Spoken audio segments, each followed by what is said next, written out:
തതവ്വുറുൻ നസ്രിൽ അറബിയ്യി, അറബി ഗദ്യത്തിൻ്റെ പരിണാമം, എവല്യൂഷൻ. മിനൽ അസ്രിൽ ജാഹിലിയ്യി, ജാഹിലി കാലഘട്ടം മുതൽ, അതായത് പീരിയഡ് ഓഫ് ഇഗ്നറൻസ് എന്ന് പറയുന്നേക്കാളും നമ്മളതിനെ ക്ലാസിക്കൽ പീരീഡ് എന്നാണ് പറയാം. ഇലൽ അസൂറിൽ വുസ്ത, മെഡീവൽ പീരിയഡ്സ് വരെ, അതായത് ആ കാലഘട്ടം മുതൽ മെഡീവൽ പീരീഡ് വരെയുള്ള അറബി ഗദ്യത്തിൻ്റെ, പ്രോസിൻ്റെ പരിണാമം.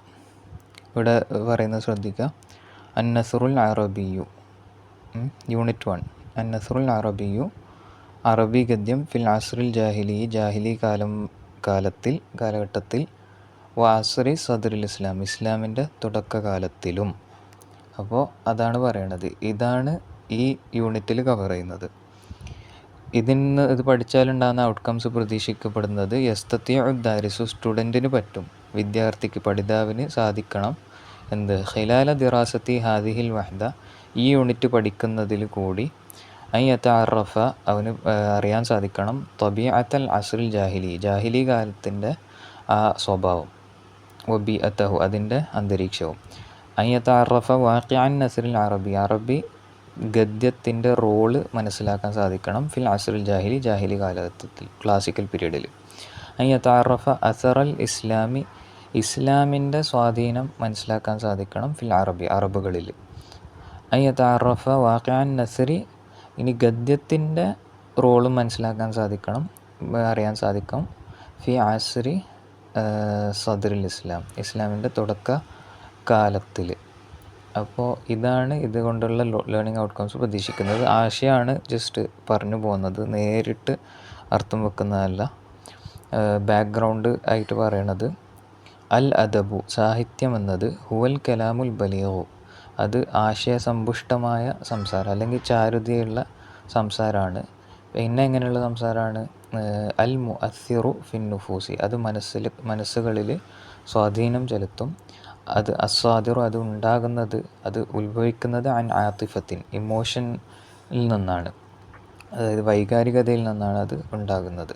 വയസ്ദുറു, അങ്ങനെയുള്ള സംസാരം ഉണ്ടാകും, അല്ലെങ്കിൽ അദബ് ഉണ്ടാകും, സാഹിത്യം ഉണ്ടാകും. അൻ മൗഹിബത്തിൻ, അത് ഒരു ജന്മന ആർജിച്ച ഒരു കഴിവാണ്, അതായത്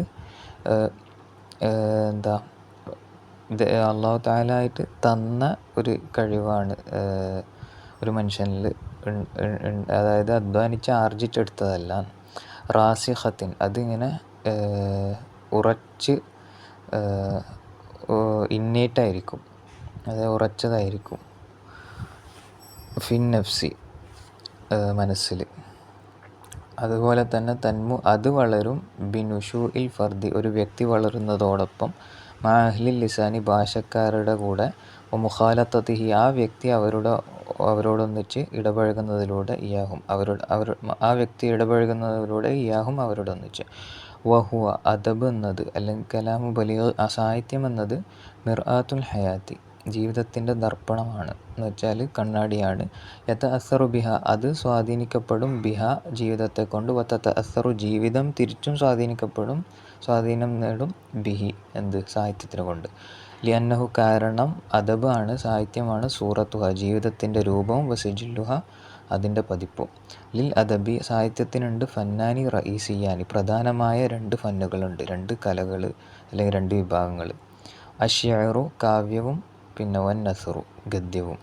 ഓക്കെ, ഗദ്യവും പദ്യവും ഗദ്യവും. ലിക്കുല്ലി മിൻഹുമ, അതിൽ നിന്ന് ഓരോന്നിനുമുണ്ട്, അൻവാഉൻ, പല ഇനങ്ങളുണ്ട്, ഖസായിസു, സവിശേഷതകൾ അല്ലെങ്കിൽ വ്യത്യസ്തതകൾ, പ്രത്യേകതകൾ. യതമയ്യസു ബിഹ, അൻവാഇനെ കൊണ്ടും ഖസായിസിനെ കൊണ്ടും അത് വേർതിരിഞ്ഞതാകും.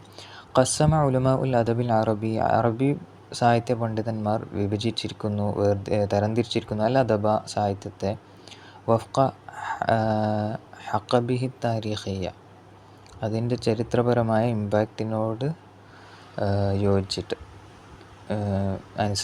അനുസൃതമായി. ഇലാ ഖംസത്തി അസൂറിൻ അസാസിയത്തിൻ, അടിസ്ഥാനപരമായ 5 കാലഘട്ടങ്ങളിലായി തരംതിരിച്ചിട്ടുണ്ട്. ഓക്കെ, ഇനിയാണ് നമ്മൾ പറയാൻ പോണത് ആ 5 വഫ്ക ഹഖബിഹി എന്നാണ് കേട്ടോ ഇതിൻ്റെ ഇമ്പാക്റ്റ്. ഓക്കെ, ഇനി ആണ് 5 കാലഘട്ടങ്ങൾ. അൽ അസുറുൽ അൽ അസുറുൽ ഒന്നാമത്തത് അൽ അസുറുൽ ജാഹിലി അല്ലവൂൽ അൽ അസുറുൽ ജാഹിലി കാലമാണ്. അതായത് ഏജ് ഓഫ് ഇഗ്നറൻസ് അല്ലെങ്കിൽ ക്ലാസിക് പീരീഡ്. വഹുവ ആ കാലമാകുന്നത് മാക്കാന ഖബ്ല ബിഅസത്തി റസൂലി സല്ലല്ലാഹു അലൈഹി വസല്ലം, നബി സല്ലല്ലാഹു അലൈഹി വസല്ലം തങ്ങളെ നിയോഗിക്കുന്നതിന് മുമ്പുള്ള കാലമാണ്. വയുഹദ്ദിദു ബഅ്ദുഹും ചിലർ അതിന് അതിര് നിശ്ചയിക്കും മിഅത്തൻ വഖംസീന ആമിൻ 150 വർഷത്തോളം പിറകോട്ടാണ് അവർ അതിന് ഹദ്ദ് നിശ്ചയിക്കുക. അതായത് നബി സല്ലല്ലാഹു അലൈഹി വസല്ലം തങ്ങളുടെ നിയോഗത്തിനും 150 വർഷത്തോളം മുമ്പ് വരെ അതിന് അതിർത്തി നിശ്ചയിക്കും, ലിമിറ്റ് നിശ്ചയിക്കും. അക്സർ അല്ലെങ്കിൽ അതിനേക്കാളും കൂടുതൽ ഖലീല കുറച്ച് കൂടുതൽ. രണ്ടാമത്തത് അൽ അസുറുൽ ഇസ്ലാമി കാലഘട്ടം.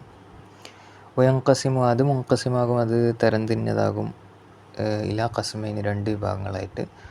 ഒന്നാമത്തത് അസുറു സദറിൽ ഇസ്ലാമിൻ്റെ തുടക്കകാലം മിൻ ബിഅസത്തി റസൂൽ സല്ലല്ലാഹു അലൈഹി വസല്ലം, നബി സല്ലല്ലാഹു അലൈഹി വസല്ലം തങ്ങളുടെ നിയോഗം മുതൽ ഇലാ നിഹായത്തി അസുറിൽ ഖുലഫാ റാഷിദീങ്ങളുടെ 4 ഖലീഫമാരുടെ സന്മാർഗികളായ 4 ഖലീഫമാരുടെ കാലത്തിൻ്റെ അവസാനം വരെ.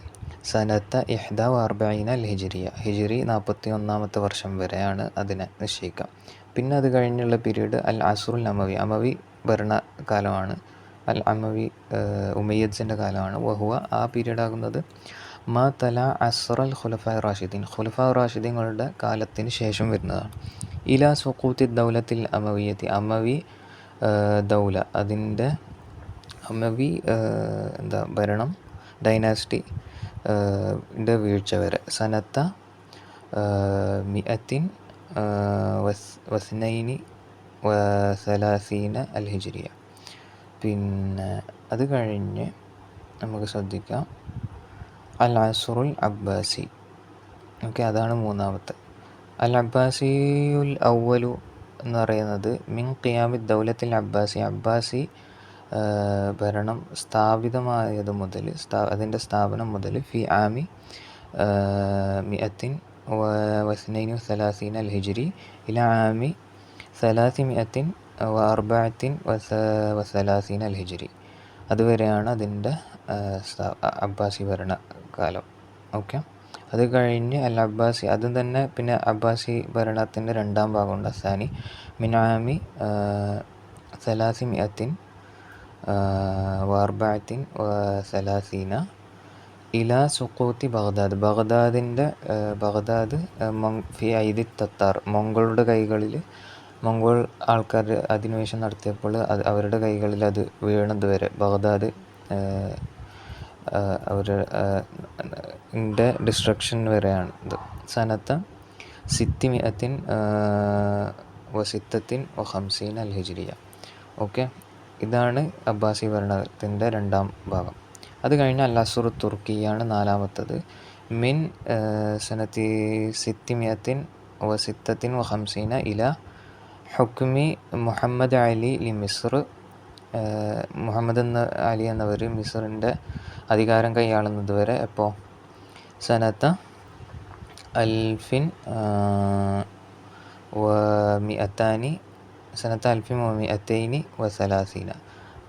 അല്ലെങ്കിൽ കണക്കാക്കുക ഇല നുസൂലിൽ ഫ്രഞ്ചുകാർ ഇറങ്ങിയത് അധിനിവേശം നടത്തിയത് ബിമിസ്ര ഈജിപ്തിൽ. എപ്പോൾ?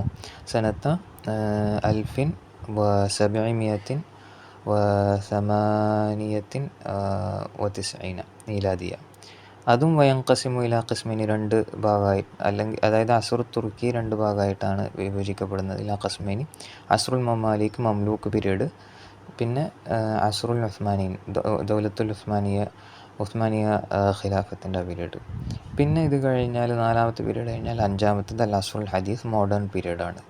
മിൻ സനത്തി 1798 മീലാദിയ ഇല യൗമിന ഹാദ അൺടിൽ ദിസ് ഡേ. ഓക്കെ, അപ്പോൾ ഇങ്ങനെ 5 വിഭാഗമായിട്ടാണ് അറബി സാഹിത്യത്തിന് വിഭജിക്കപ്പെട്ടിരിക്കുന്നത്. അപ്പോൾ അതും കൂടെ നമ്മൾ മനസ്സിലാക്കുക. വല്ല തെറ്റുകൾ, ഏറാബിലെ തെറ്റുകൾ, അതത് പറഞ്ഞതിലൊക്കെ മിസ്റ്റേക്ക് ഉണ്ടാവും, ഏറാബിയായ തെറ്റുണ്ടാവും, അർത്ഥപരമായ തെറ്റുകളുണ്ടാവും. അതെല്ലാം ഒന്ന് ഉണർത്തണം, പറഞ്ഞു തരണമെന്ന് പ്രത്യേകം പറയുന്നു. ഞാൻ ഒരു പഠിതാവാണ്, അപ്പോൾ മനസ്സിലാക്കുന്ന കാര്യങ്ങൾ ഇങ്ങനെ പറഞ്ഞു പോകുന്നത്